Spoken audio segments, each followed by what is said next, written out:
27 સાસણ જિલ્લા પંચાયત સીટમાંથી મેં ભારતીય રાષ્ટ્રીય કોંગ્રેસમાંથી ઉમેદવારી કરી છે. મારું નામ જોલિતભાઈ વિનોદભાઈ બુસા છે. સાહેબ, રાજકારણમાં પહેલી વાર છો કે જિલ્લા પંચાયત તાલુકા લડ્યા ક્યારે? હું મારી આ પરિવારમાંથી ચોથી ટર્મ છે. આની પહેલાં 3 વખત મારા માતૃશ્રી અને મારા પિતાશ્રી સ્થાનિક સ્વરાજની ચૂંટણી લડી ચૂક્યા છે અને જીત્યા છે. અલગ અલગ પક્ષમાંથી તે જીત્યા છે. બરાબર. આ વખતે કોંગ્રેસમાંથી લડો? આ વખતે કોંગ્રેસમાંથી હું ટિકિટ લઈને આવ્યો છું.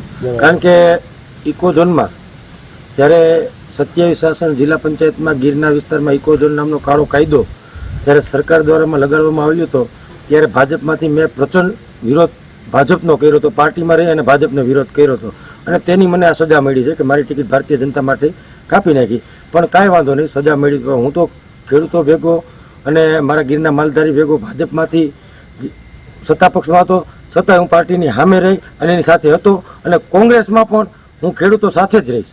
એટલે ભાજપમાંથી નીકળીને કોંગ્રેસમાં આવ્યા? ભાજપમાંથી નીકળીને કોંગ્રેસમાં લોકોના કામ કરે. લોકોના કામ. તો છૂટાવ ત્યારે આગળની કામગીરી શું રહે આપની? છૂટાવ એટલે આગળની કામગીરીમાં અમારે ત્યાં ગીર વિસ્તારમાં ખૂબ ઘણા બધા મોટા પ્રશ્નો છે. જેમ કે ઉદાહરણ તરીકે છતરિયા ગામ છે. તો સાહેબ, આજે ભાજપ ડિજિટલ ઇન્ડિયાની ને એવી બધી વાતો કરે છે. છતરિયા ગામની અંદર આજની તારીખમાં સ્મશાન નથી.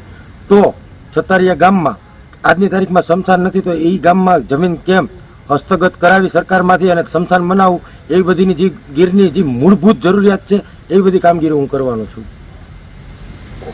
ચલો, પ્રજાને અપીલ શું કરશો? પ્રજાને